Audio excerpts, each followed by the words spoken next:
നിങ്ങളുടെ ജീവിതത്തിൽ ചില കാര്യങ്ങൾക്ക് കാലവിളംബം വരുന്നുണ്ടോ അഥവാ താമസം വരുന്നുണ്ടോ? വെയിറ്റ് കർത്താവ് പറഞ്ഞ വെയിറ്റ്. ഞാൻ ചില കാര്യങ്ങൾ ചെയ്തുകൊണ്ടിരിക്കുക. പല കാര്യങ്ങളും സാഹചര്യങ്ങൾ ഒരുങ്ങി വരാനുണ്ടായിരിക്കും, സാഹചര്യങ്ങൾ മാറി മാറിയാനുണ്ടായിരിക്കും. പക്ഷേ ആദ്യം മാറേണ്ടത് എൻ്റെ പൈതലേ നീയാണ്. ബ്ലെസ്സിംഗ് ടുഡേയിലേക്ക് എല്ലാ പ്രിയപ്പെട്ടവരെയും ഒരിക്കൽ കൂടെ ഞാൻ സ്വാഗതം ചെയ്യുകയാണ്. ഇന്നത്തെ ദിവസം ദൈവത്താൽ നമ്മൾ അനുഗ്രഹിക്കപ്പെട്ടവരും ദൈവത്താൽ ആശീർവദിക്കപ്പെട്ടവരും ആയതുകൊണ്ട് തന്നെ ദൈവത്തിൽ എന്തൊക്കെയുണ്ടോ അതെല്ലാം കർത്താവ് നമുക്ക് തരാൻ വളരെയധികം താല്പര്യമുള്ളൊരു വ്യക്തിയാണ്.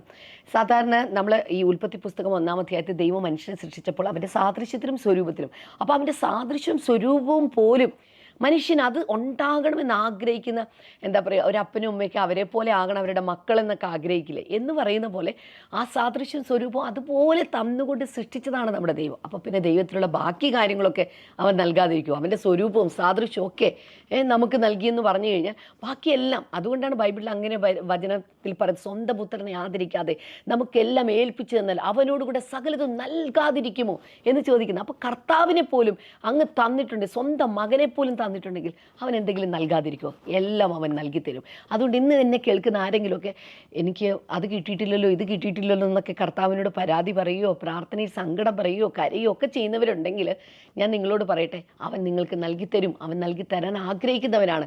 അതിനുള്ള ആഗ്രഹമുണ്ട്, വില്ലിങ്നെസ് ഉണ്ട് എന്നുള്ളത് മനസ്സിലാക്കുക. ഓക്കെ, ഇന്നത്തെ നമ്മുടെ സ്പോൺസർ ഒരു കീ സ്പോൺസറാണ്. തൃശ്ശൂരിൽ നിന്ന് ജിയോസ് ദാസനാണ്. Thank you. ഓഗസ്റ്റ് 23 ജിയോസ് ദാസിൻ്റെ ജന്മദിനമാണ്. Advance happy birthday. കർത്താവ് ധാരാളമായിട്ട് അനുഗ്രഹിക്കട്ടെ. കർത്താവ് ഞങ്ങൾ പ്രാർത്ഥിക്കുന്നു. അതോടൊപ്പം 1-2 ബർത്ത്ഡേ കൂടെ ഉണ്ടല്ലോ. ഓഗസ്റ്റ് 3 ഇളയ മകളുടെ ജന്മദിനമായിരുന്നു, ബിലേറ്റഡ് ഹാപ്പി ബർത്ത്ഡേ. ജൂലൈ 25 മൂത്ത മകളുടെ ജന്മദിനമായിരുന്നു, ബിലേറ്റഡ് ഹാപ്പി ബർത്ത്ഡേ. കർത്താവ് ധാരാളമായിട്ട് അനുഗ്രഹിക്കട്ടെ. കർത്താവ് മക്കളുടെ ഭാവിയും പഠനവും അനുഗ്രഹിക്കപ്പെടുവാൻ, പഠനത്തിൽ അവർ കൂടുതൽ മുന്നേറുവാൻ, അതോടൊപ്പം മാതാപിതാക്കൾക്ക് നല്ല ആരോഗ്യമുണ്ടാകുവാൻ കർത്താവിൻ്റെ കൃപയുണ്ടാകട്ടെ, അനുഗ്രഹമുണ്ടാകട്ടെ എന്ന് ഞങ്ങൾ പ്രാർത്ഥിക്കുന്നു യേശുവിൻ്റെ നാമത്തിൽ തന്നെ. ആമേൻ ആമേൻ. കർത്താവ് ധാരാളമായിട്ട് അനുഗ്രഹിക്കട്ടെ. അപ്പോൾ തന്നെ ഇന്ന് നമ്മുടെ 3 ദിവസത്തെ ഫാസ്റ്റിംഗ് പ്രയർ തുടങ്ങിയിരിക്കുകയാണ്. ഇന്നത്തെ ഒരു ഗസ്റ്റ് സ്പീക്കറുണ്ട്. കൂടുതൽ ഡീറ്റെയിൽസ് ഒക്കെ സ്ക്രീനിൽ കാണാം. നാളെ നമ്മുടെ ബ്ലെസ്സിംഗ് ടുഡേ പ്രെയർ ഡേ ആണ്. ശക്തമായ മീറ്റിംഗ് കൊച്ചിയിൽ നടക്കുകയാണ്, വരാനായിട്ട് മറക്കരുത്. മറ്റന്നാളാണ് നമ്മുടെ മീറ്റിംഗ് അവസാനിക്കുന്നത്. ഞായറാഴ്ച ഉച്ചയോടുകൂടിയാണ് തീരുന്നത്. എല്ലാ പ്രിയപ്പെട്ടവരും പ്രത്യേകിച്ച് സ്വാഗതം ചെയ്യുന്നു.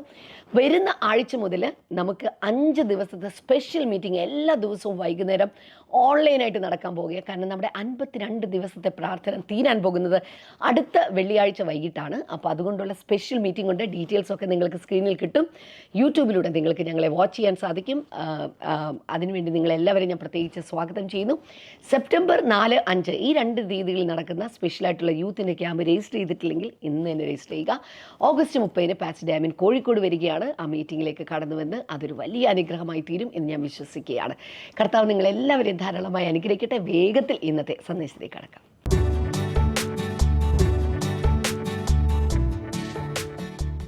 Welcome back. ഇന്ന് ഓഗസ്റ്റ് 14 വെള്ളിയാഴ്ച. എല്ലാവരെയും ഇന്നത്തെ വചനദൂതുകളിലൂടെ കർത്താവ് അനുഗ്രഹിക്കട്ടെ. ഇന്നത്തെ ഫോക്കസ് വേർഡ് പേഷ്യൻസ്, ക്ഷമ. എല്ലാവരും ക്ഷമ സിസ്റ്റർ ഓർക്കും. എന്നാൽ നമുക്ക് ക്ഷമയുണ്ടോ എന്നുള്ളതാണ് വിഷയം. ഒത്തിരി പ്രാവശ്യം നമ്മൾ പരാജയപ്പെടുന്നൊരു മേഖലയാണ് ക്ഷമാശീലം. ഇന്നത്തെ ഫോക്കസ് വേഴ്സ് നോക്കാം. വാക്യം ഇതാണ്, ജെയിംസ് 1:4, യാക്കോബിൻ്റെ ലേഖനം 1:4. Let patience have its perfect work, that you may be mature and complete. അവിടെ മലയാളത്തിൽ ട്രാൻസ്ലേറ്റ് ചെയ്യപ്പെട്ടിരിക്കുന്നത് സഹിഷ്ണുത എന്നാണെന്ന് തോന്നുന്നു. ബട്ടവർ ക്ഷമ അതിൻ്റെ പ്രവൃത്തിയുടെ പൂർണ്ണതയിലേക്ക് എത്തട്ടെ എന്ന് വെച്ചാൽ നമുക്ക് ക്ഷമാശീലമുണ്ടെങ്കിൽ അതിൻ്റെ ഒരു വർക്കിൻ്റെ ഒരു പൂർണ്ണതയിലേക്ക് എത്തണം. That you may be mature and complete. അങ്ങനെ നിങ്ങൾ പക്വതയുള്ളവരും തികഞ്ഞവരും ആയിത്തീരും. ഇന്നത്തെ declaration, patience perfects me today. ക്ഷമാശീലം എന്നെ പൂർണ്ണതയിലേക്ക് കൊണ്ടുപോകുന്നു. I wait well and walk steadily in God's timing. ദൈവത്തിൻ്റെ സമയത്ത്, ദൈവികമായ സമയക്രമത്തിൽ ഞാൻ കാത്തിരിക്കുകയും അതിനനുസരിച്ച് ഞാൻ നടക്കുകയും ചെയ്യുന്നു. ഇന്നത്തെ ബൈബിൾ റീഡിംഗ് പ്ലാൻ, ഇന്നത്തെ പേജ് നോക്കി നന്നായി നോക്കി ദയവായി വായിച്ച് ടിക്ക് ചെയ്യുക. പേഷ്യൻസിനെ കുറിച്ചുള്ള 4 കാര്യങ്ങളാണ് തുടർന്ന് നിങ്ങൾ ഡയറിയിൽ എഴുതേണ്ടത്. ഒപ്പം എല്ലാവരും തന്നെ ഇത് കാണുന്ന എല്ലാവരും യൂട്യൂബിൽ ഫേസ്ബുക്കിലൊക്കെ കാണുന്നവർ കമൻറ്റ് സെക്ഷനിൽ ടൈപ്പ് ചെയ്യുക പേഷ്യൻസ്, ക്ഷമ. എല്ലാവരും ടൈപ്പ് ചെയ്യുക. അത് നിങ്ങളുടെ അറ്റൻഡൻസ് ആയിട്ടാണ് ഞാൻ കണക്കാക്കുന്നത്. ലൈവായി കാണുന്നവർ, റീപ്ലേ കാണുന്നവർ, ലോകത്തിൻ്റെ വിവിധ രാജ്യങ്ങളിലിരുന്ന് കാണുന്നവർ, എനിക്കൊരു കൊതി, ഒരാഗ്രഹം, നിങ്ങളിപ്പോൾ എവിടെ നിന്നാണ് കാണുന്നത്, നിങ്ങൾ കാണുന്ന ആ സ്ഥലത്തിൻ്റെ പേരും നിങ്ങൾ കാണുന്ന സമയവും പെട്ടെന്ന് ഇതിൽ ടൈപ്പ് ചെയ്തിടാൻ. ഞാൻ എല്ലായ്പ്പോഴും ഇത് ചോദിക്കാറില്ല, ഇടയ്ക്കിടയ്ക്ക് ചോദിക്കും, അറിയാൻ വേണ്ടിയിട്ടാണ്. നിങ്ങൾ ഏത് രാജ്യത്തു നിന്ന് കാണുന്നു, ഏത് സിറ്റിയിൽ നിന്ന് കാണുന്നു, നിങ്ങളുടെ സിറ്റി. അതും ഇപ്പോൾ കൊല്ലത്തു നിന്നാണെങ്കിൽ ഇതിൻ്റെ ഏറ്റവും ഇൻറ്റീരിയർ സ്ഥലങ്ങൾ ഒരുപക്ഷെ ഞാൻ കേട്ടിട്ടുണ്ടാവില്ല, പക്ഷേ ആ മെയിൻ സ്ഥലം ഏതാണ്, അതുകൂടെ നിങ്ങൾ കാണുന്ന സമയം എന്താണ്. പേഷ്യൻസിനെ കുറിച്ച് അഥവാ ക്ഷമയെക്കുറിച്ച് സംസാരിക്കുമ്പോൾ ആദ്യത്തേത് കുറിച്ച് വെക്കുക. Point number 1, patience is the workshop of maturity. പക്വതയുടെ പണിശാലയാണ് ക്ഷമ. പക്വതയുടെ പണിശാലയാണ് ക്ഷമ. അല്ലെങ്കിൽ പക്വതയിലേക്ക് നമ്മെ നടത്തുന്നത്, മെച്യൂരിറ്റിയിലേക്ക് നമ്മെ നടത്തുന്നത് നമ്മുടെ ക്ഷമയാണ്. James tells us not to interrupt the work of patience. അതായത് നമ്മുടെ ജീവിതത്തിൽ ക്ഷമയോടുകൂടെ നിൽക്കേണ്ട ഒത്തിരി സാഹചര്യങ്ങൾ വരും. ഒത്തിരി പേർക്ക് തിടുക്കമുണ്ട്. നമുക്ക് എല്ലാവർക്കും ഉണ്ട് ഒരു പരിധി വരെ പെട്ടെന്ന് ചില കാര്യങ്ങൾ നടക്കണം, ക്ഷമിച്ചിരിക്കാൻ പറ്റാത്ത ചില കാര്യങ്ങൾ പെട്ടെന്ന് കിട്ടണം. അങ്ങനെയുള്ള സ്വഭാവങ്ങൾ നമുക്ക് എല്ലാവർക്കും ഒരു പരിധി വരെ ഉണ്ട്. ചിലർക്ക് ക്ഷമാശീലം ഒത്തിരി കൂടുതലായിരിക്കും. കുറേ അധികം നേരം സഹിച്ച് നിൽക്കാനും ക്ഷമിച്ച് നിൽക്കാനും കാത്തിരിക്കാനും അവർക്കൊരു സ്ട്രെച്ചബിലിറ്റി ഉള്ളവരുണ്ട്. ചില ആളുകൾക്ക് ഭയങ്കര തിടുക്കമാണ്, വളരെ പെട്ടെന്ന് അവർ വെപ്രാളം കാണിക്കും. അപ്പോൾ യാക്കോബ് ഇവിടെ പറയുന്നത് നമ്മുടെ ജീവിതത്തിൽ ക്ഷമശീലം, ആ ക്വാളിറ്റി ഒരു പ്രവൃത്തി ചെയ്തുകൊണ്ടിരിക്കുകയാണ്. നമ്മളിങ്ങനെ പതുക്കെ പല കാര്യങ്ങളിലും മെച്യൂരിറ്റിയും കംപ്ലീറ്റ്നെസ്സും പെർഫെക്ഷനിലേക്ക് അത് കൊണ്ടുപോയിക്കൊണ്ടിരിക്കുകയാണ്. അതങ്ങനെ മാത്രമേ പോകൂ. ഒറ്റയടിക്ക് പെട്ടെന്ന് ഇൻസ്റ്റായിട്ടൊന്നും നടക്കാൻ പോകുന്നില്ല. God is interested not only in changing our circumstances but also in changing us. ഇത് വർഷങ്ങളായിട്ട് ഞാൻ പറയുന്നൊരു കാര്യമാണ്. ദൈവത്തിൻ്റെ കൂടുതൽ താല്പര്യം നമ്മുടെ സാഹചര്യങ്ങളൊക്കെ മാറ്റി വളരെ കംഫർട്ടബിളായിട്ട് ഇങ്ങനെ കൊണ്ടുപോകുക എന്നതിനേക്കാൾ അപ്പുറത്ത് നമ്മളെ മാറ്റുക എന്നുള്ളതാണ് ദൈവത്തിൻ്റെ പ്രധാന ഉദ്ദേശ്യം. ഒന്നുകൂടി പറയാം, സാഹചര്യങ്ങളെ മാറ്റുന്നതിനേക്കാൾ നമ്മെ മാറ്റുവാനാണ് ദൈവത്തിന് കൂടുതൽ താല്പര്യം. അത് ടൈപ്പ് ചെയ്ത് എല്ലാവരും ഇടണം, എഴുതി വെക്കണം, അതുപോലെ കമൻറ്റ് സെക്ഷനിൽ ടൈപ്പ് ചെയ്തിടണം. എന്താണ് ഞാൻ പറഞ്ഞത്? സാഹചര്യങ്ങളെ മാറ്റുന്നതിനേക്കാൾ നമ്മെ മാറ്റുവാനാണ് ദൈവത്തിന് കൂടുതൽ താല്പര്യം. അതാണ് ആവശ്യം. സാഹചര്യം വന്നു മാറിപ്പോയി, പക്ഷെ നമുക്ക് മാറ്റമില്ലെങ്കിലോ, നാം പഴയ പോലെ തന്നെ ഇംപെർഫെക്റ്റായി, നമുക്ക് ക്വാളിറ്റി ഇല്ല, വിശുദ്ധിയില്ല, ഒക്കെ അങ്ങനെ ജീവിക്കുവാണെങ്കിൽ അതുകൊണ്ട് എന്ത് പ്രയോജനം? പലപ്പോഴും നാം പ്രാർത്ഥിക്കുമ്പോൾ പല സാഹചര്യങ്ങളും മാറാറില്ല. അപ്പോൾ നമ്മൾ വിചാരിക്കും ദൈവം നമ്മുടെ പ്രാർത്ഥന കേൾക്കുന്നില്ല. പലപ്പോഴും അത് ദൈവം മാറ്റാതെ വച്ചിരിക്കുന്നത് ഒരു പ്രവൃത്തി നമ്മുടെ സഹനത്തിലൂടെ അഥവാ നമ്മുടെ പേഷ്യൻസിലൂടെ നമ്മിൽ ചിലത് സീസൺ ചെയ്ത് റെഡിയാക്കിയെടുക്കാൻ ദൈവം ആഗ്രഹിക്കുന്നു. പലപ്പോഴും പൊതുവെ വിശ്വാസികൾ പ്രാർത്ഥിക്കുന്നൊരു പ്രാർത്ഥന, കർത്താവേ, ലോർഡ് റിമൂവ് ദ ട്രയൽ, ഈ കഷ്ടപ്പാട് ഒന്ന് മാറ്റിത്തരണേ, ഈ കഷ്ടത ഒന്ന് മാറ്റിത്തരണമേ എന്ന് എല്ലായ്പ്പോഴും ഒരു പ്രാർത്ഥനയുണ്ട്. ഇന്ന് ദൈവം എന്താ പറയുന്നതെന്ന് അറിയാമോ? I am using the trial to mature U.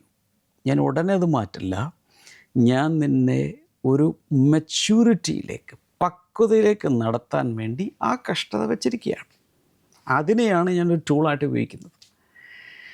ദൈവത്തിൻ്റെ പ്രവൃത്തികൾ, വഴികൾ അഗോചരമാണ്, നമ്മൾ ചിന്തിക്കുന്നതിൻ്റെ അപ്പുറത്താണ്. നമുക്ക് നെഗറ്റീവ് എന്ന് തോന്നുന്ന പല കാര്യങ്ങളെയും കർത്താവ് തിരിച്ച് നമുക്ക് ഗുണത്തിനായി, നന്മയ്ക്കായി, നമുക്ക് മാത്രമല്ല നമ്മോടൊപ്പമുള്ള അനേകർക്ക്, ഒരുപക്ഷെ തലമുറകൾക്ക് പോലും നന്മയാക്കി മാറ്റാൻ ദൈവത്തിൻ്റെ വിരലുകൾക്ക് സാധിക്കും. റോമാലേഖനം 5-ാം അധ്യായത്തിൻ്റെ 3-4 വചനങ്ങൾ വായിക്കുമ്പോൾ മോർണിംഗ് ഗ്ലോറി പല പ്രാവശ്യം ചിന്തിച്ചിട്ടുള്ളൊരു വചനഭാഗമാണ്. അവിടെ suffering produces perseverance character hope. നമ്മുടെ കഷ്ടതകൾ, ജീവിതത്തിലുള്ള നമ്മുടെ കഷ്ടതകൾ പലപ്പോഴും അതിൽ നിന്ന് നമുക്ക് ഒരു സഹിഷ്ണുത അഥവാ സ്ഥിരോത്സാഹത്തെ ഉളവാക്കുന്നു. സ്ഥിരോത്സാഹം നമ്മുടെ സ്വഭാവത്തെ ഉളവാക്കുന്നു. സ്വഭാവമാണ് നമുക്ക് പ്രത്യാശ ഉളവാക്കി തരുന്നത്. അതൊരു ചെയിനാണ്, അതൊരു പ്രൊട്ടക്ഷൻ ഫോമുലയാണ്. എന്തൊക്കെയാണ് അവിടെ കാണുന്നത്? ആദ്യം കഷ്ടത. ഈ ഭൂമിയിൽ ജീവിക്കുന്ന എല്ലാവർക്കും, ധനികരായാലും ദരിദ്രരായാലും ഇടനിലക്കാരായാലും വിശ്വാസികളായാലും അവിശ്വാസികളായാലും എല്ലാവർക്കും ഈ ഭൂമിയിൽ ചില വിധത്തിലുള്ള കഷ്ടങ്ങളുണ്ട്. ഈ കഷ്ടങ്ങളെല്ലാം മാറാൻ വേണ്ടി ചിലർ രക്ഷിക്കപ്പെടും. അവിടെയാണ് സംഭവിക്കുന്നത്. കഷ്ടത ചിലപ്പോൾ ഒന്നുകൂടി കൂടിയെന്നിരിക്കും. ഇതുവരെ ഇല്ലാത്ത ചില കഷ്ടതകളുടെ അഡീഷണലായിട്ട് വന്നു. ഇതുവരെ ക്രിസ്തു നിമിത്തമുള്ള കഷ്ടതകൾ ഉണ്ടായിരുന്നില്ല. സാധാരണ ഭൂമിയിലുള്ള എല്ലാവർക്കും വരുന്നത് മാത്രമേ ഉണ്ടായിരുന്നുള്ളൂ. ക്രിസ്തുവിലേക്ക് വന്നു കഴിയുമ്പോൾ ക്രിസ്തു നിമിത്തമുള്ള കഷ്ടതകൾ വരും. ചിലപ്പോൾ പരിഹാസമാകാം, നിന്ദയാകാം, പരദൂഷണമാകാം, വിമർശനങ്ങളാകാം, അല്ലെങ്കിൽ ചിലർ നമ്മളെ ബോയ്ക്കോട്ട് ചെയ്യുന്നതായാലും ചിലർ നമ്മളെ കട്ട് ഓഫ് ചെയ്യുന്നതായാലും ചിലർ അൺഫോളോ ചെയ്യുന്നതാകാം. ഇതെല്ലാം ഇതിനകത്തുണ്ട്. അപ്പോൾ അഡീഷണലായിട്ട് കുറച്ചുകൂടി കിട്ടി. അതിൻ്റെ അർത്ഥം ദൈവം കഷ്ടതകൾ മുഴുവൻ എടുത്ത് മാറ്റില്ലെന്നല്ല. അതിൻ്റെ അച്ചീവ് ചെയ്യാൻ ഉദ്ദേശിക്കുന്ന കാര്യം അച്ചീവ് ചെയ്ത് കഴിഞ്ഞാൽ അതങ്ങ് മാറിപ്പോകും. എബ്രായലേഖനം 10:36 You need to persevere so that when you have done the will of God, you will receive what He has promised.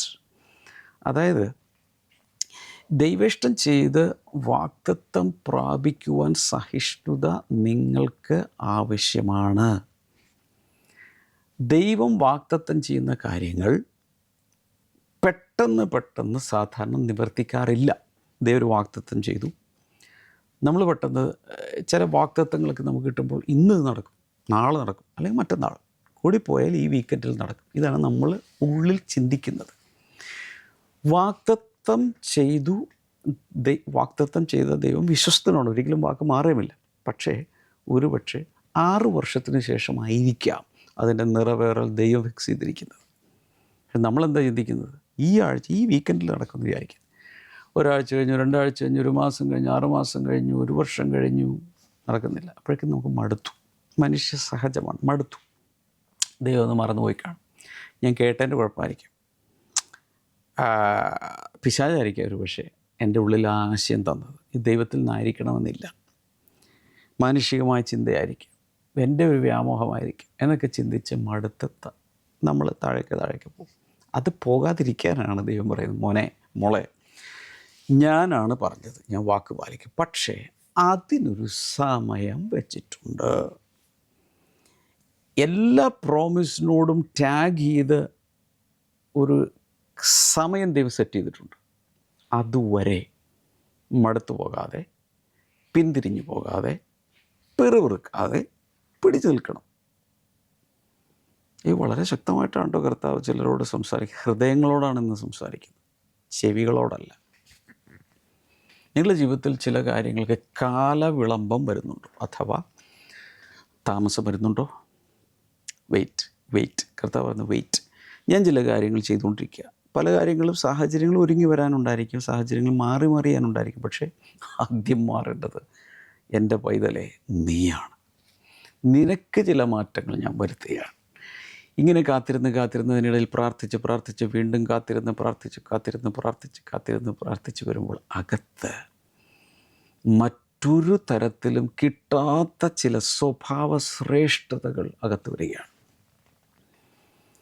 ഒത്തിരി വൈകിയെങ്കിലും എൻ്റെ ദൈവം വിശ്വസ്തനാണെന്ന് പറഞ്ഞ് കാത്തിരിക്കുന്ന ഒരു ക്യാരക്ടറെ സംബന്ധിച്ചിടത്തോളം അകത്ത് വരുന്ന ഏറ്റവും വലിയ സംഭവമാണ് മാച്യൂരിറ്റി, പെർസിവിയറൻസ്, കാത്തിരിക്കാനുള്ള കഴിവ്, സഹനശക്തി, സഹിഷ്ണുത. ഇതൊക്കെ അകത്ത് ഡെവലപ്പ് ചെയ്യുകയാണ്. അതല്ലാതെ ഒരു കാരണവശാൽ ഇൻസ്റ്റയിലൂടെ ഒരിക്കലും അത് ഉണ്ടാകാൻ പോകുന്നില്ല. ഇൻസ്റ്റയിലൂടെ ഇംപേഷ്യൻ്റ് ആയിട്ടുള്ള ചില ക്യാരക്ടേഴ്സ് മാത്രമേ ഭൂമിയിൽ ഉൽപ്പാദിപ്പിക്കപ്പെടുകയുള്ളൂ. വളരെ ഫാസ്റ്റ് ട്രാക്കിലാണ് ഇന്നത്തെ തലമുറ ജീവിക്കുന്നത്, വളരെ പെട്ടെന്നാണ്. ഇനി ഇതാ കേരളത്തിൽ 1 മണിക്കൂറിൽ താഴെ കൊണ്ട് തിരുവനന്തപുരത്ത് നിന്നും കൊച്ചിയിലെത്താവുന്ന രീതിയിലുള്ള യാത്രാ സംവിധാനങ്ങൾ വരാൻ പോവുകയാണ്. അപ്പോൾ ഇതുവരെ നമ്മൾ രാവിലെ തുടങ്ങി വണ്ടിയെടുത്ത് ഇവിടെ നിന്ന് ഓടിച്ചോടിച്ച് 6 മണിക്കൂർ 7 മണിക്കൂർ 5 മണിക്കൂറൊക്കെ കൊണ്ടെത്തിയിരുന്ന സ്ഥലത്ത്, വന്ദേ ഭാരത് പോലുള്ള ട്രെയിൻ കൊണ്ട് 2-2.5 മണിക്കൂർ കൊണ്ടെത്തിയിരുന്ന സ്ഥലത്ത് 50 മിനിറ്റ് കൊണ്ടെത്താം എന്ന സാഹചര്യത്തിലേക്ക് വരികയാണ്. അതിൻ്റെ അർത്ഥം ഈ ഭൂമിയിലെല്ലാം ഫാസ്റ്റാണ്. നമ്മൾ രാവിലെ എഴുന്നേറ്റ് കുക്ക് ചെയ്ത് അതും ഇതൊക്കെ ഉണ്ടാക്കുന്ന സമയം കൊണ്ട് സ്വിഗ്ഗിയിലോ സൊമാറ്റോയിലോ ഓർഡർ ചെയ്താൽ 30 മിനിറ്റിൽ താഴെയോ അല്ലെങ്കിൽ 1 മണിക്കൂറിൽ താഴെ കൊണ്ട് വീട്ടിൽ കുക്ക് ചെയ്ത് റെഡി ടു ഈറ്റ് രീതിയിൽ സാധനം കിട്ടുകയാണ്. ഇങ്ങനെ ഈ ലോകം നമ്മെ ട്യൂൺ ചെയ്തുകൊണ്ടിരിക്കുമ്പോഴാണ് ദൈവത്തിൻ്റെ സിസ്റ്റത്തിന് ഇതുപോലെ ഫാസ്റ്റ് ട്രാക്ക് ഇല്ല. നിങ്ങൾ കേട്ടില്ല, ദൈവത്തിന് ഫാസ്റ്റ് ട്രാക്ക് ഇല്ല, ദൈവത്തിന് ഇൻസ്റ്റ ഇല്ല. ദൈവം ചെയ്യുന്ന ആ മെത്തേഡ് ഏത് തലമുറയിലും തുടരുകയാണ്. എന്താണ് ആ മെത്തേഡ്? മെത്തേഡ് ഇത്രയേ ഉള്ളൂ. നിത്യതയ്ക്ക് വേണ്ടിയാണ് ദൈവം നമ്മൾ ഒരുക്കുന്നത്. കേൾക്കുന്നില്ല, നിത്യതയ്ക്ക് വേണ്ടിയാണ് ദൈവം നമ്മൾ ഒരുക്കുന്നത്. ക്ലോക്ക് വെച്ചുള്ളൊരു പരിപാടി നിത്യതയിൽ ഇല്ല. നിത്യതയിൽ ക്ലോക്കില്ല, ക്ലോക്കിന് പ്രസക്തിയില്ല. അങ്ങനൊരു സ്ഥലത്തേക്ക് കൊണ്ടുപോകാൻ വേണ്ടി ക്ലോക്ക് അനുസരിച്ച് ജീവിക്കുന്ന ചെറിയ ആയുസ്സുള്ള നമ്മളെ ഇവിടെ വെച്ച് ട്രെയിൻ ചെയ്യുന്നൊരു സംവിധാനമാണ് ദൈവം ചെയ്തുകൊണ്ടിരിക്കുന്നത്. ഇന്ന് ഞാൻ പറയുന്ന ഈ ജ്ഞാനം വളരെ നന്നായിട്ട് ക്യാച്ച് ചെയ്യണേ പ്ലീസ്. അതുകൊണ്ട് ദൈവം നമ്മുടെ കാര്യത്തിൽ ഇൻട്രസ്റ്റ് ആയിരിക്കുന്നത് ഈ ഇങ്ങനെയുള്ളൊരു ലോകത്ത് എന്ന് വെച്ചാൽ എല്ലാം ഇൻസ്റ്റയായി. ഇൻസ്റ്റമാർട്ടിലൂടെ 8 മിനിറ്റിനുള്ളിൽ പല സാധനങ്ങളും നമ്മുടെ വീട്ടുപടിക്കലെത്തുകയാണ്. എല്ലാം വളരെ പെട്ടെന്നാണ്. യാത്ര, ഭക്ഷണം, കാര്യങ്ങൾ എല്ലാം വളരെ പെട്ടെന്നാണ്. ഒരു കാലത്ത് റെഡിമെയ്ഡ് ഷർട്ട്സ് എന്ന് പറയുന്ന, റെഡിമെയ്ഡ് ഡ്രസ്സ് എന്ന് പറയുന്നൊരു കോൺസെപ്റ്റേ ഇല്ലായിരുന്നു. ഏതെങ്കിലും ഒരു ഗ്രാമത്തിൽ എവിടെയെങ്കിലും ഒരു തയ്യൽക്കാരൻ ഇരിപ്പുണ്ടാവും, അവിടെ ചെന്ന് നമ്മൾ നിന്ന് കൊടുക്കണം. ഓരോ പ്രാവശ്യം അളവെടുത്ത് എല്ലാം റെഡിയാക്കി വെട്ടി അടുത്ത ആഴ്ച 3 ആഴ്ച കഴിഞ്ഞിട്ട് നല്ല തിരക്കാം എന്നൊക്കെ പറഞ്ഞ് കാത്തിരുന്ന് ഷർട്ട് കിട്ടിയിരുന്ന സ്ഥലത്ത് ഇപ്പോൾ നമ്മൾ നേരെ കൊണ്ടുപോയി വണ്ടി നിർത്തുന്നു. സൈസ് എത്രയാ? 38, 40, 42. ഇപ്പോൾ തന്നെ നമുക്ക് ഇഷ്ടപ്പെട്ട ഷർട്ട് എടുക്കുന്ന ആ സമയത്ത് തന്നെ ഇട്ടിട്ട് വേണമെങ്കിൽ നമുക്ക് എവിടെയെങ്കിലും പോകാം. അതുപോലെ എല്ലാം കിട്ടുന്ന ഒരു ലോകത്തിൽ നമുക്കിന്ന് പേഷ്യൻസ് ഇല്ല. പേഷ്യൻസ് ഇല്ലാത്തൊരു തലമുറയിലാണ് നമ്മൾ ജീവിക്കുന്നത്. പക്ഷേ ദൈവത്തിന് പോളിസികളിൽ വ്യത്യാസമൊന്നും വന്നിട്ടില്ല. ദൈവം തന്നെയാണ്. ദൈവത്തിന് മാറ്റമില്ല. ദൈവത്തിൻ്റെ സ്വഭാവത്തിന് മാറ്റമില്ല. ദൈവത്തിൻ്റെ പോളിസികൾക്ക് മാറ്റമില്ല. ദൈവത്തിൻ്റെ വചനത്തിന് മാറ്റമില്ല. ദൈവത്തിൻ്റെ വഴികൾക്ക് മാറ്റമില്ല. ദൈവം എന്നും സ്ഥിര ബുദ്ധി ഉള്ളവനാണ്. കൊലോസ്യ ലേഖനം 1:11 being strengthened so that you may have great endurance and patience. അവിടെയും പറയുന്നു നിങ്ങൾ ശക്തിപ്പെട്ടിട്ട് എന്നൊക്കെ പറഞ്ഞിട്ട് പറയുകയാണ്, നിങ്ങൾക്ക് സഹിഷ്ണുതയും സഹനശക്തിയും എല്ലാം ഉണ്ടാകേണ്ടതിന്. രണ്ടാമത്തേത് പേഷ്യൻസ് ട്രസ്റ്റ് ഗോഡ്സ് ടൈമിങ്. ഈ ക്ഷമാശീലം ഉണ്ടെങ്കിൽ ദൈവത്തിൻ്റെ സമയക്രമത്തെ അത് വിശ്വസിക്കും. Faith believes God can. എനിക്ക് വിശ്വാസമുണ്ടെങ്കിൽ ആ വിശ്വാസം എന്നെ പഠിപ്പിക്കുന്നത് ദൈവത്തിനത് ചെയ്യാൻ കഴിയും. പക്ഷെ അതുകൊണ്ട് കാര്യമായില്ല. Patience believes God knows when. എന്നാൽ ക്ഷമാശീലം നമ്മെ പഠിപ്പിക്കുന്നത് ദൈവം എപ്പോൾ അത് ചെയ്യും അതുവരെ വിശ്വാസത്തോടെ ഞാൻ കാത്തിരിക്കും. വിശ്വാസം പറയുന്നത് ദൈവത്തിന് ചെയ്യാൻ കഴിയുമെന്ന്. എന്നാൽ ക്ഷമാശീലം പറയുന്നത് എപ്പോൾ അത് ചെയ്യുമോ, എപ്പോൾ ചെയ്താലും അതുവരെ ഞാൻ കാത്തിരിക്കും. ഞാൻ എൻ്റെ ദൈവത്തിനായി കാത്തിരിക്കും.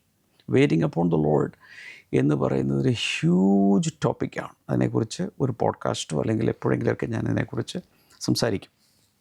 Abraham waited for Isaac. ഒരു ഇസഹാക്ക് എന്ന ഒരു കുഞ്ഞിക്കാല് കാണാൻ വേണ്ടി 4 നൂറ്റാണ്ട് കാത്തിരുന്നവനാണ് വിശ്വാസികളുടെ പിതാവെന്ന് സർട്ടിഫിക്കറ്റ് എഴുതി കിട്ടിയ, അല്ലെങ്കിൽ ദൈവത്തിൻ്റെ സ്നേഹിതനെന്ന് കർത്താവ് തന്നെ സർട്ടിഫിക്കറ്റ് എഴുതി കൊടുത്ത ആൾ Abraham. Joseph waited for the palace. ഈ കൊട്ടാരം കിട്ടാൻ വേണ്ടി എന്ന് വെച്ചാൽ പണ്ട് സ്വപ്നത്തിൽ കണ്ട 2 സ്വപ്നങ്ങൾ, അത് അതിൻ്റെ ഫുൾഫിൽമെൻറ്റിന് വേണ്ടി 10 നൂറ്റാണ്ടിൽ കാത്തിരുന്നവനാണ് Joseph. David waited for the throne. ദാവീദിന് ആട്ടിടയനായി വല്ലയിടത്തും ഒരിക്കൽ പോലും സ്വപ്നം കണ്ടിട്ടില്ലാത്ത ഒരു സിംഹാസനം കിട്ടുമെന്ന് ഏറ്റവും വലിയ പ്രവാചകൻ വന്ന് തന്നെ അഭിഷേകം ചെയ്ത് പ്രവചിച്ചപ്പോൾ ഇത്രയും ഭീകരമായ പ്രയാസങ്ങളിലൂടെ കടന്നു പോകേണ്ടി വരുമെന്ന് അദ്ദേഹത്തിന് ഒരിക്കലും ഒരു പ്രവചനദൂതും ഉണ്ടായില്ല. നിന്നെ രാജാവായ അഭിഷേകം ചെയ്തിരിക്കുന്നു എന്നാണ് പറഞ്ഞത്. പക്ഷേ എത്ര പതിറ്റാണ്ടിൽ കാത്തിരുന്നിട്ടാണ് ആ സിംഹാസനത്തിൽ എത്തിച്ചേരാൻ അദ്ദേഹത്തിന് സാധിച്ചത്. പക്ഷേ അതിനിടയിൽ ദൈവം ചിലതൊക്കെ തന്നെ പഠിപ്പിച്ച് അതിന് പ്രാപ്തിയിലേക്ക് ദൈവം അവനെ നടത്തി. അലാവുദ്ദീൻ്റെ അത്ഭുത വിളക്ക് പോലെ ആർക്കും, ഈ പറഞ്ഞ ക്യാരക്ടേഴ്സിന് ആർക്കും ദൈവത്തിൽ നിന്ന് ദൈവത്തിൻ്റെ വാഗ്ദത്തങ്ങളുടെ നിറവേറൽ കിട്ടിയില്ല. But none of God's promises failed. അത് മാത്രമല്ല, ഈ വാഗ്ദത്തങ്ങളൊന്നും നിറവേറാതെ ഇരുന്നുമില്ല. അതിനൊരു കാലാവധി ഉണ്ടായിരുന്നു. എല്ലാവരും എന്ന് പറഞ്ഞ കാലാവധി, എല്ലാറ്റിനും ഒരു കാലാവധിയുണ്ട്.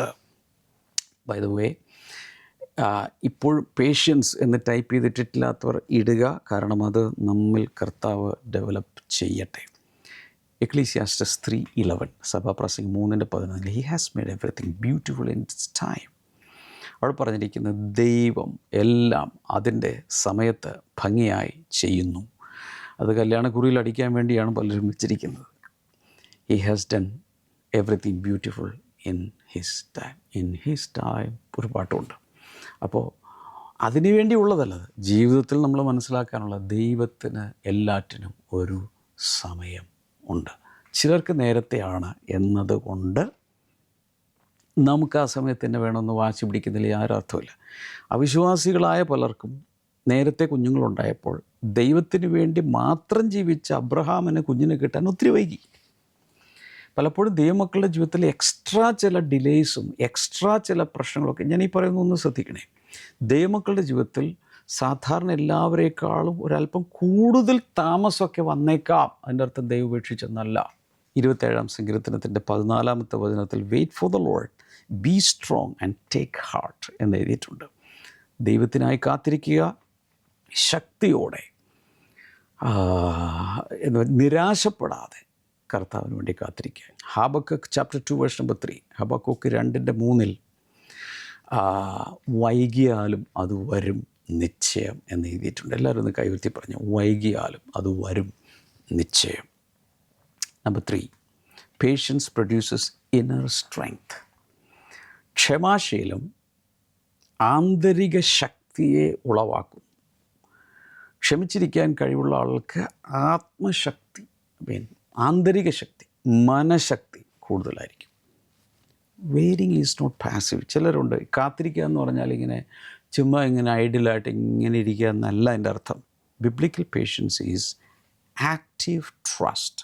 വേദപുസ്തകത്തിൽ വിഭാവനം ചെയ്യുന്ന ക്ഷമാശീലം എന്ന് പറയുന്നത് വളരെ പ്രവർത്തനനിരതമായ ഒരു എങ്ങനെ അതിനെ പറയേണ്ടത്, ആശ്രയമാണ്, ആശ്രയബോധ്യമാണ്. കാരണം ഇതിനിടയിൽ, ഈ കാത്തിരിക്കുന്നതിനിടയിൽ അവർ വെറുതെ ചുമ്മാ ഇരിക്കുകയല്ല ചെയ്യുന്നത്. ദൈവത്തിന് വേണ്ടി അവർ പലതും ചെയ്തുകൊണ്ടിരിക്കും. Active serving, active praying, active fasting, active believing. ദൃശ്യമായ പല തെളിവുകളും വന്നില്ലെങ്കിൽ പോലും വരുന്നത് വരെ കാത്തിരിക്കുന്നതാണ്. യേശയ്യാവിൻ്റെ പുസ്തകം 40:31, those who hope in the Lord will renew their strength. യഹോവയെ കാത്തിരിക്കുന്നവർ ശക്തിയെ പുതുക്കുമെന്ന് പറഞ്ഞിട്ടുണ്ട്. കാത്തിരിക്കുക. കാത്തിരിക്കുന്നതിൻ്റെ എന്താ പരിപാടി?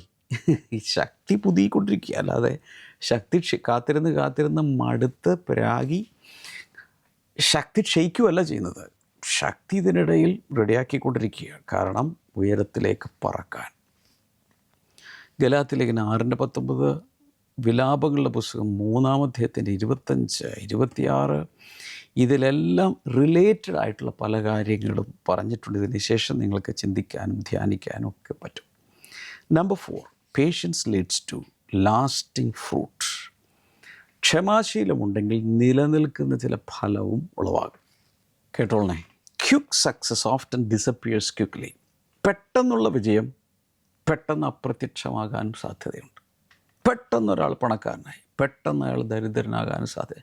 ഒരാൾക്ക് ലോട്ടറി അടിച്ചു, അയ്യോ ഇതോ കൊട്ടാരം വരുന്നു, കോടികൾ വന്നിരിക്കുന്നു, കൊട്ടാരം വരുന്നു, വലിയ വാഹനങ്ങൾ വരുന്നു, പെട്ടെന്നെല്ലാം മാറുകയാണ്. ഇതെല്ലാം പെട്ടെന്ന് പോകാനും മതി. അതേസമയത്ത് പതുക്കെ പതുക്കെ ബിൽഡ് ചെയ്യുന്ന ഒരാളെ സംബന്ധിച്ചിടത്തോളം സ്റ്റേബിളായി തലമുറകളിലേക്ക് നിൽക്കാനും സാധ്യതയുണ്ട്. God prefers lasting fruit over instant results. പെട്ടെന്ന് ചില റിസൾട്ടുകൾ ഉണ്ടായി തകരുന്നതിനേക്കാൾ ദൈവം ആഗ്രഹിക്കുന്ന നിലനിൽക്കുന്ന ഫലമാണ്. The fruit that remains usually gross slowly. നിലനിൽക്കുന്ന ഫലങ്ങളെല്ലാം സാധാരണ രീതിയിൽ വളരെ സാവധാനം മാത്രമേ കായ്ക്കുകയുള്ളൂ, നിലനിൽക്കുകയുള്ളൂ. ജോൺ 15:16 വായിച്ചു നോക്കണം. യോഹന്നാൻ 15:16 I chose you and appointed you so that you might go and bear fruit that will last. അപ്പം ഞാൻ നിങ്ങളെ തിരഞ്ഞെടുത്തു, ഞാൻ നിങ്ങളെ നിയമിച്ചു, അപ്പോയിൻ്റ് ചെയ്തതൊക്കെ ശരിയാണ്. പക്ഷേ നിലനിൽക്കുന്ന ഫലം കായ്ക്കുവാൻ അത്രേ ഞാൻ നിങ്ങളെ തിരഞ്ഞെടുത്തിരിക്കുന്നത്. എബ്രായലേഖനം 6:12 എഴുതി വെക്കുക, സങ്കീർത്തനങ്ങൾ 1:3 എഴുതി വെക്കുക. ഇതെല്ലാം ഇന്ന് ധ്യാനിക്കുക. കാരണം വളരെ തഴച്ചു വളരുന്ന ഒരു തേക്ക് പോലെയോ സീഡാർ പോലെയൊക്കെയുള്ള വൃക്ഷങ്ങൾ അത് വളരെ സമയമെടുത്ത് പതിറ്റാണ്ടുകൾ കൊണ്ട് വളർന്നു നിൽക്കുന്നതാണ്. വീഴുകയില്ല, പെട്ടെന്ന് കീറിപ്പോയില്ല, കാറ്റിൽ ഒടിഞ്ഞു വീഴുകയില്ല, അതങ്ങനെ നിൽക്കും. മുളന്തണ്ട് പോലുള്ളതൊക്കെ പെട്ടെന്ന് പൊട്ടിപ്പോകും. അപ്പോൾ എനിക്ക് പേഴ്സണലി നിങ്ങളോട് പറയാനുള്ള ദൂത് ഇതാണ്. നിങ്ങളുടെ ജീവിതത്തിൽ പല കാര്യങ്ങളൊക്കെ ഒത്തിരി വൈകുന്നുണ്ടെങ്കിൽ, ക്ഷമ നാശിച്ചു എന്നൊക്കെ പറഞ്ഞാണ് ഇരിക്കുന്നതെങ്കിൽ നശിപ്പിക്കല്ലേ, വെയിറ്റ് ചെയ്യുക, അത് വരും നിശ്ചയം. ഒരു ദൈവത്തിൻ്റെ ദാസൻ എന്ന നിലയിൽ ഞാൻ നിങ്ങളോട് പറയാം, നിങ്ങളോട് കർത്താവ് പറഞ്ഞിട്ടുള്ള ജെനുവിൻ ആയിട്ടുള്ള എല്ലാ വാഗ്ദത്തങ്ങളും നിറവേറിയിരിക്കും. നിങ്ങളുടെ ആയുസ്സിൽ നിറവേറും എന്ന് മാത്രമല്ല, അത് ദൈവത്തിൻ്റെ മഹത്വത്തിനായിത്തീരുകയും ചെയ്യും. പ്രാർത്ഥിച്ചാലോ? കൈനീട്ടാം. കർത്താവേ, ഇന്നത്തെ മോർണിംഗ് ഗ്ലോറി കണ്ട എല്ലാവരെയും ഞങ്ങളുടെ നാമത്തിൽ ബ്ലെസ് ചെയ്യുകയാണ്. ജ്ഞാനം ഉണ്ടാകട്ടെ, ക്ഷമാശീലം അകത്തുള്ളവാകട്ടെ. രോഗികൾക്ക് വേണ്ടി പ്രാർത്ഥിക്കുന്നു. കിടപ്പ് രോഗികൾ സൗഖ്യമാകട്ടെ. വെന്റിലേറ്ററിലായിരിക്കുന്നവർ സൗഖ്യമായി പുറത്തു വരട്ടെ. എല്ലാം തീർന്നു എന്ന് പറയുന്ന സാഹചര്യത്തിൽ നിന്നും ലൈഫിൽ എക്സ്റ്റൻഷനുകൾ ഉണ്ടാകട്ടെ എന്ന് പ്രാർത്ഥിക്കുന്നു. Thank you Jesus. Thank you. Meningitis പോലുള്ള രോഗങ്ങൾ സൗഖ്യമാകട്ടെ. ഓസ്റ്റിയോപൊറോസിസ് പോലുള്ള അസ്ഥികളെ ബാധിക്കുന്ന ദ്രവിപ്പിക്കുന്ന രോഗം യേശുവിൻ്റെ നാമത്തിൽ സൗഖ്യമാകട്ടെ. ഇടയ്ക്കിങ്ങനെ ഹിസ്റ്റീരിയ പോലെ വരുന്നൊരു ക്യാരക്ടർ നിങ്ങൾക്ക് മനസ്സിനൊരു വലിയ ശാന്തത കർത്താവ് തരികയാണ്. ഒത്തിരി അബ്യൂസിലൂടെ പലരും നിങ്ങളെ ഉപദ്രവിച്ചു, അബ്യൂസ് ചെയ്തു, ദുരുപയോഗം ചെയ്തു, ആ ഹേർട്ടിലും വൂൺസിലും ജീവിക്കുന്ന ചിലരെ അത്ഭുതകരമായ കർത്താവ് സൗഖ്യമാക്കി. ഒരു പുതിയ സ്വപ്നം, ഒരു പുതിയ പ്രത്യാശ നിങ്ങളുടെ ജീവിതത്തിൽ പരിശുദ്ധാത്മാവ് നൽകുകയാണ്. ജനങ്ങളെ അങ്ങനെ അനുഗ്രഹിച്ചതിനായി നന്ദി പറയുന്ന കർത്താവേ, യേശുവിൻ്റെ നാമത്തിൽ ആമേൻ. ഞാൻ പ്രാർത്ഥന നിർത്തിയെങ്കിലും നിങ്ങൾക്ക് തുടർന്നും പ്രയർ കോൾ സെൻറ്ററിൽ വിളിക്കാം, പ്രാർത്ഥന ലൈനിൽ വിളിക്കാം, അല്ലെങ്കിൽ നിങ്ങൾക്ക് ഓഡിയോ മെസ്സേജായോ ടെക്സ്റ്റ് മെസ്സേജായോ ഒക്കെ ബ്ലെസ്സിംഗ് ടുഡേ വാട്സപ്പ് നമ്പറിലേക്ക് നിങ്ങളുടെ പ്രാർത്ഥന വിഷയങ്ങൾ അയക്കാം. കർത്താവ് ധാരാളമായി എല്ലാവരും അനുഗ്രഹിക്കട്ടെ. നാളെ വീണ്ടും കാണാം. God bless you. ബൈ.